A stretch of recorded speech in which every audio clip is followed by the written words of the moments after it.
구약성경 3하에서 찾으시면 됩니다. 사무엘하 5장 10절부터 12절.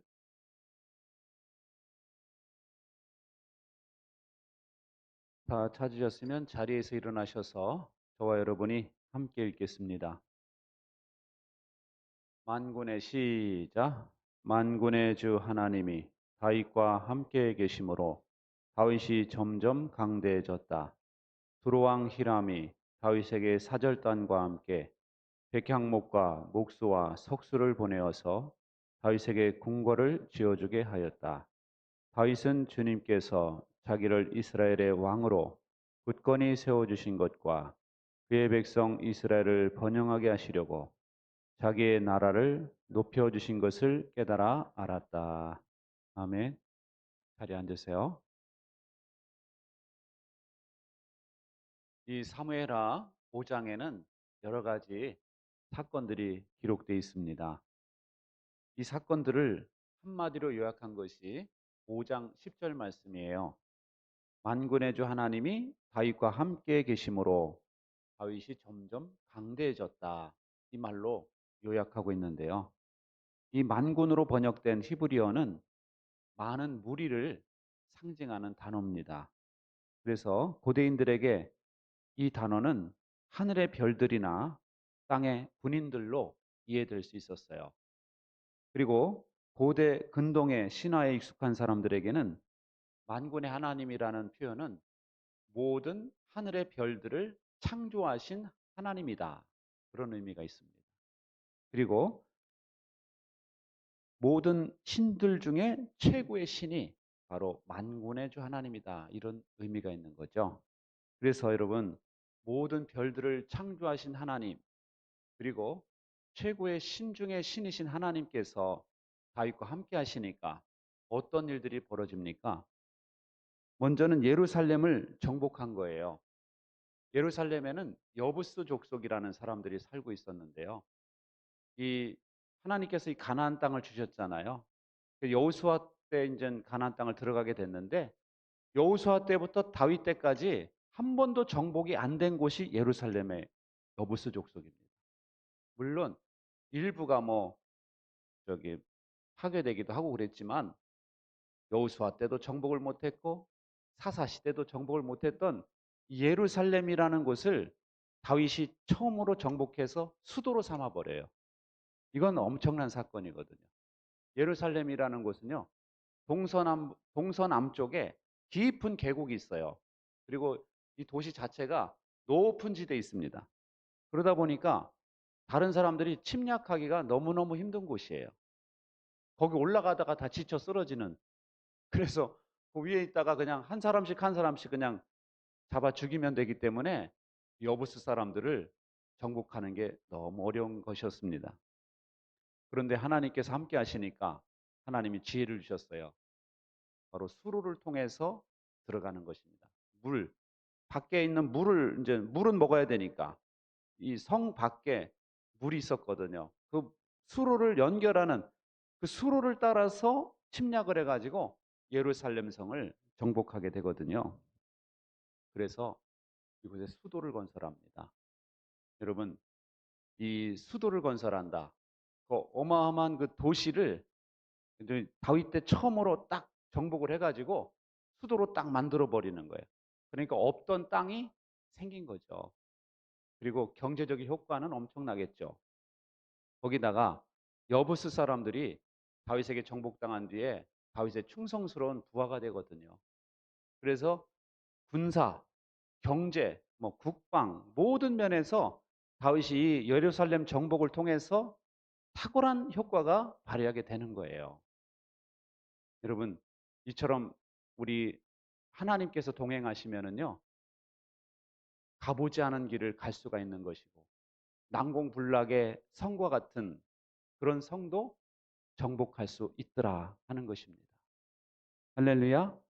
삶의 지경이 넓어지고 축복의 지경이 넓어지는 그런 은혜를 경험하게 된다는 거죠. 그리고 하나님이 함께 하시니까 또 어떤 일이 벌어집니까? 두로왕, 두로왕이 다윗에게 궁궐을 지어주는 거예요.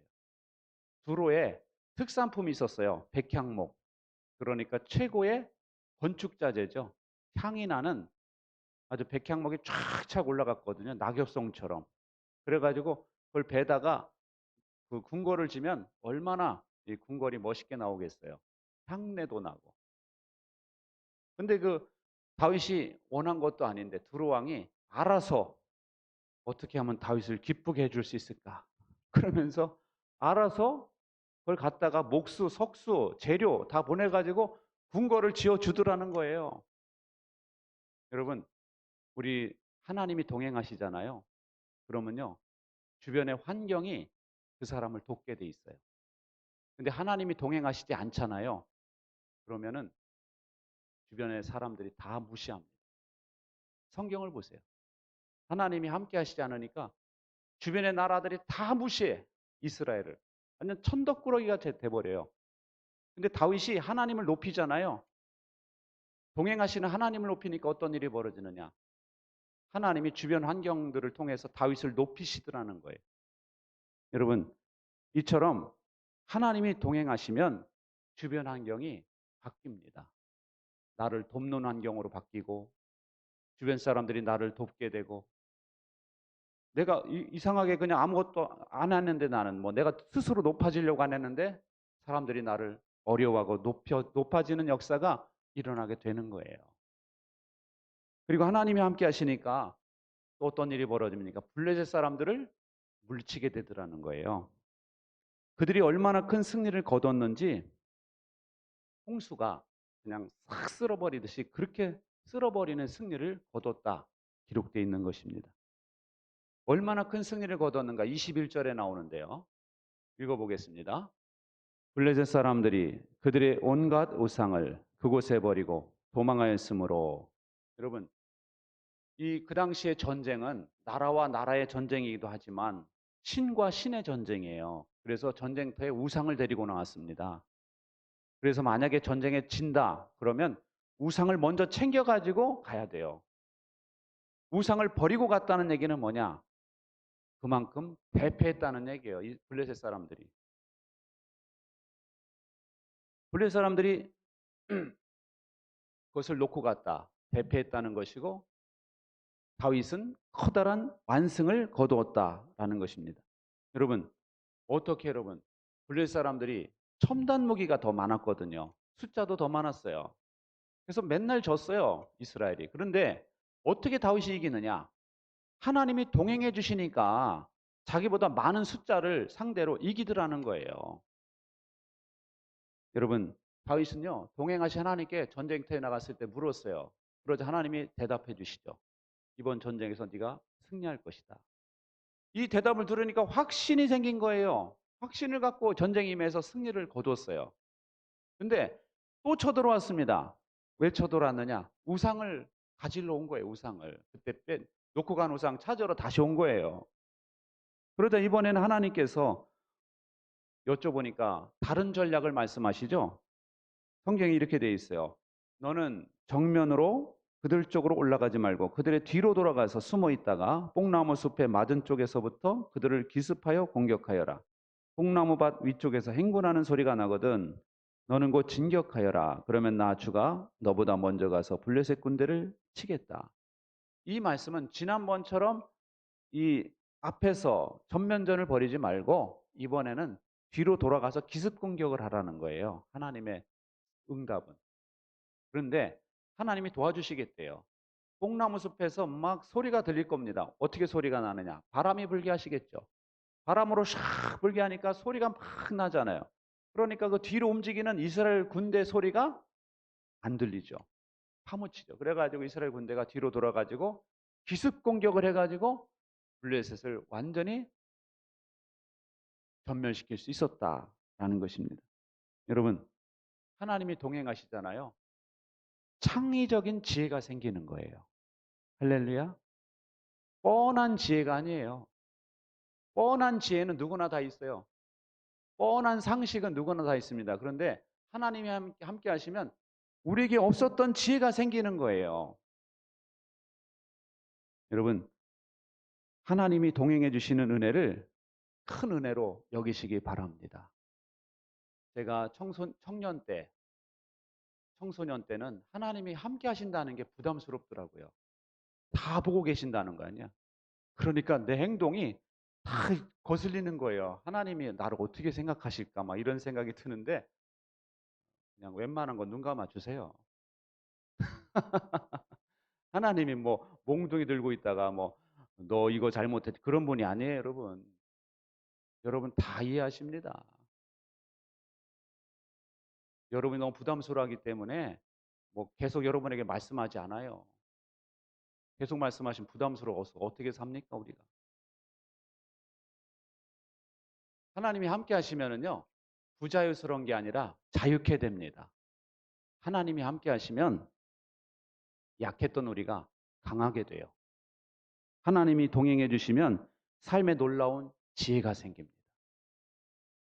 결혼해서 다가 아니잖아요. 잘 살아야 되잖아요, 우리 자녀들이. 그러려면은 하나님이 주시는 지혜로 살아야 돼요. 하나님이 동행해 주실 때 그런 지혜가 여러분에게 있을 줄 믿습니다. 어떤 목사님이 한라산을 등반을 했는데요. 올라갈 때는 안 그랬는데 가다가 중간에 비가 막 오더래요.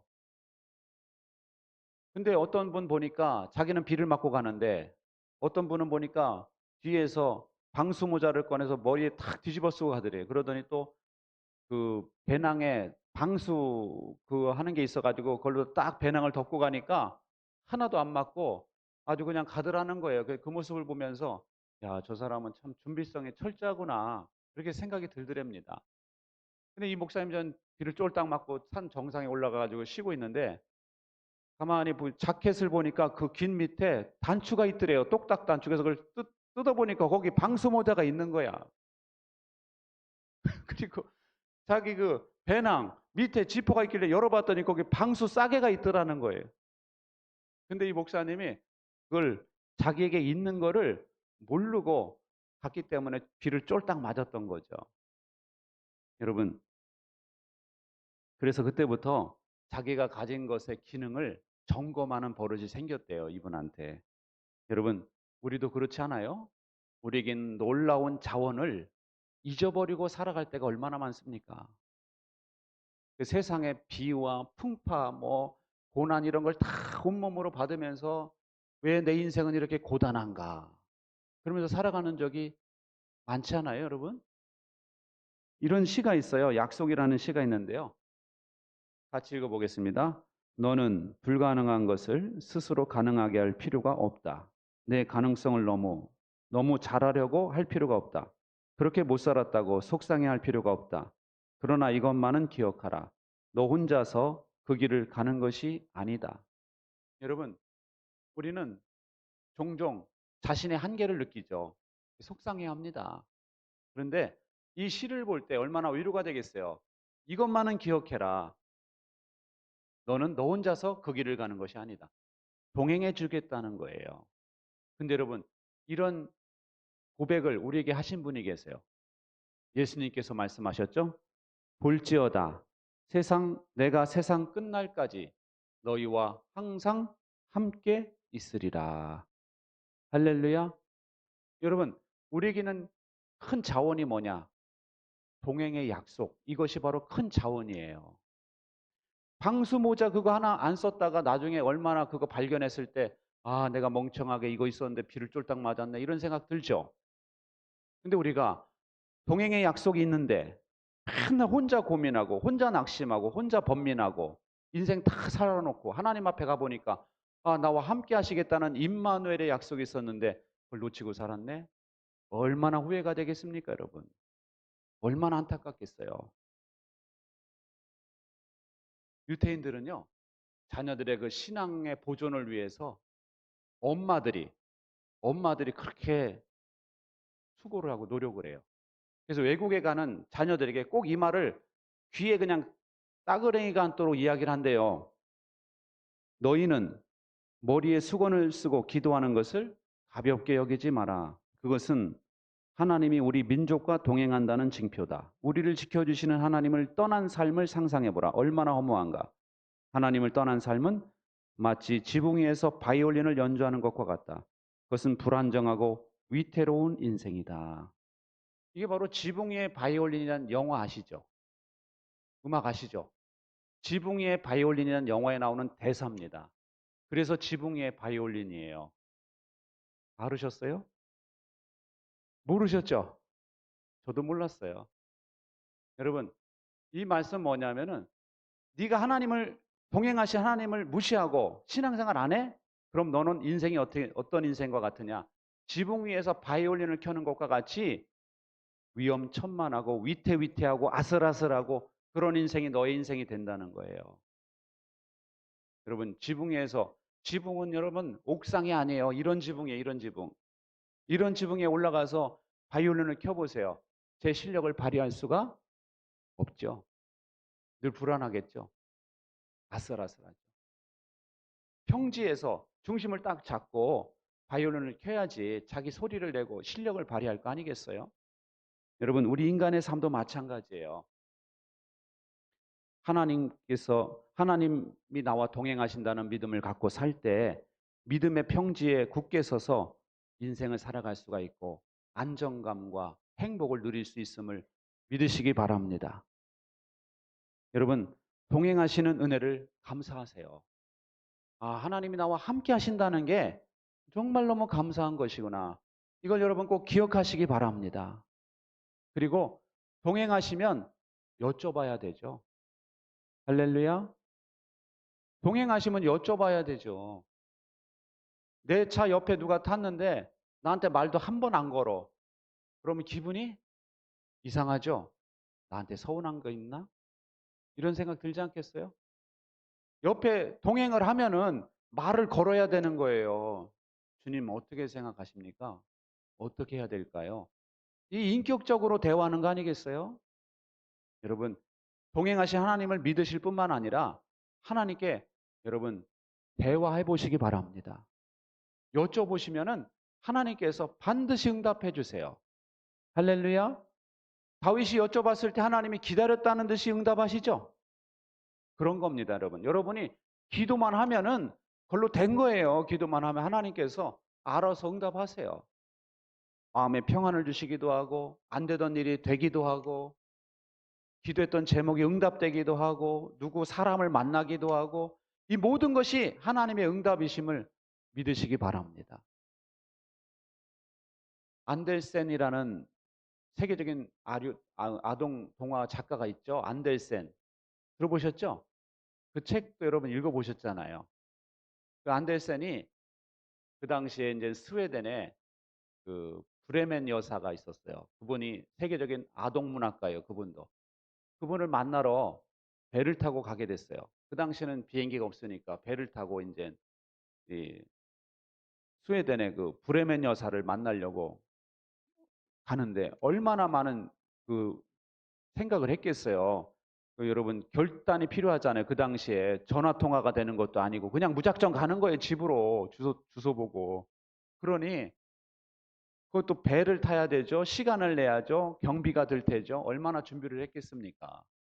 그래서 이제 배를 타고 가는데 선장하고 이제 이야기를 하게 됐어요. 선장이 어디 가십니까? 그랬더니 아, 제가 브레멘 여사를 만나러 갑니다. 그랬더니 선장이 아이고 이걸 어쩌나 신문에 보니까 그 브레멘 여사가 얼마 전에 여행을 떠났다고 나왔는데 집에 안 계실 텐데요.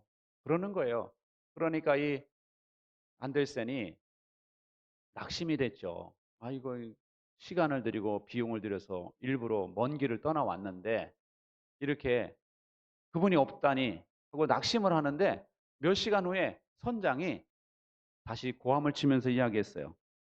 안델센 씨, 기적이 일어났습니다. 당신이 그토록 만나고 싶었던 브레멘 여사가 지금 이 배에 타고 있습니다. 이제 당신은 꿈을 이룬 것입니다. 이 브레멘 여사가요, 같은 배를 타고 있었던 거예요. 여행을 이제 갔다가 돌아오는 길이겠죠. 그래가지고 그 같은 배를 타고 가는데 안델센이 몰랐었던 거죠. 그래서 브레멘 여사를 찾아서 만나서 이 문학에 대한 이야기도 나누고 글 쓰는 법에 대해서도 이야기하고 아주 큰 이익을 얻고 돌아갔다라는 이야기입니다. 여러분, 평안교회 우리 성도 여러분, 우리 인생의 배에 주님이 함께 타고 계신 걸 여러분 알고 계십니까? 우리 인생의 배에 나 혼자 타고 가면서 풍랑을 이기고 뭐 막 노를 젓고 막 그래서 가는 인생이 아니라 내 배에 주님이 함께 타고 계심을 믿으세요. 여러분, 우리가 주님이 함께 가시면서 나와 대화하기를 원하신다는 사실을 꼭 기억하십시오. 여러분, 기도는 부담이 아니라 특권이에요. 누가 내 얘기를 들어주고 나한테 꼭 필요한 이야기를 해준다면은 그건 특권이죠. 그 사람하고 만날 수 있다는 것이. 얼마나 특권입니까?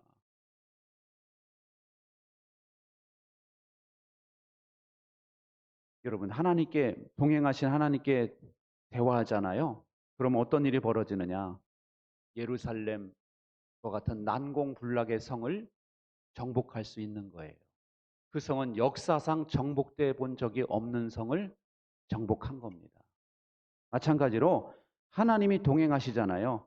그러면은 우리 가문에서 해보지도 않았던 역사상 이런 일은 없었는데 우리 가문에서 없었던 역사가 일어날 수 있는 거예요. 할렐루야. 내 자식이 뭐가 될지, 내 손자가 뭐가 될지, 내 손녀가 뭐가 될지 몰라요. 하나님이 역사하시면. 여러분, 하나님이 동행하시면은요, 패배의 장소가 승리의 장소로 변하는 거예요. 블레셋과의 전쟁터는 맨날 패배의 장소였어요. 그런데 하나님이 함께 하시니까 저들이 완전히 그냥 박살이 나가지고 우상을 다 던져버리고 도망갈 정도로 그렇게 승리를 거둘 수 있었다라는 것입니다. 하나님이 함께 하시면요, 두로 왕이 다윗을 알아서 높인 것처럼 주변 환경이 여러분을 높일 거예요.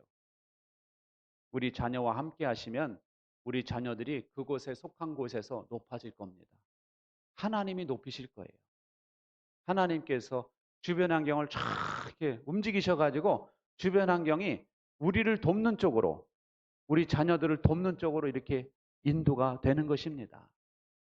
여러분, 우리와 동행하시는 하나님께서는 지금 성령으로 우리와 동행하고 계심을 믿으시기 바랍니다. 내가 호흡을 하고 있잖아요. 근데 호흡하듯이 성령께서 나와 함께 호흡하시면서 나와 함께 동행하고 계신다라는 사실을 꼭 기억하십시오. 그래서 주님께서 동행하심을 믿고 주님과 늘 대화하시기 바랍니다. 그럴 때 우리 주님께서 여러분과 동행하시면서 가장 좋은 친구가 되어주실 줄 믿습니다. 기도하겠습니다. 우리 이 시간 한번 기도할 때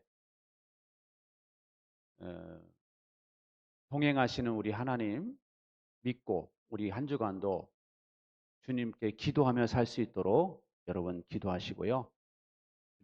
그리고 지금 종중 총회를 하고 있을 겁니다. 기합례에 대해서 여러분 무사히 통과가 돼서 한 마음 한 뜻으로 저들이 결의를 하고 또 우리 땅을 매입할 수 있도록 그래서 우리 교회가 하나님의 일을 더 잘 감당할 수 있도록 해달라고 여러분 우리 같이 통성으로 기도하겠습니다. 좋으신 하나님 아버지, 이 시간에도 하나님 말씀으로 역사하신 하나님 감사합니다.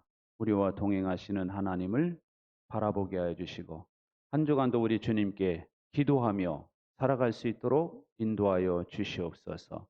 하나님 아버지, 또한 아버지 종중 총회가 열리고 있습니다. 하나님 도와주셔서 아버지 하나님 만장일치로 아버지 하나님 저들이 그 땅을 매입할 수 있게 하여 주시고 우리가 또한 하나님의 일을 더욱더 힘있게 감당할 수 있도록 도와주시옵소서. 주님께서 도와주시고 인도하여 주시옵소서. 하나님 아버지 감사합니다. 주님 도와주시옵소서. 주님을 의지합니다. 하나님 도와주시옵소서. 도와주시옵소서. 예수님의 이름으로 기도하옵나이다. 아멘. 존귀하신 하나님, 저희들에게 동행의 은혜를 주시니 감사합니다. 한 주간도 주님과 동행하게 하여 주시옵소서. 우리와 함께 하시는 주님께 기도하게 하여 주시옵소서. 다윗이 거두었던 승리와 그런 명예를 저희도 누릴 수 있도록 인도하여 주시옵소서. 예수님의 이름으로 기도하옵나이다.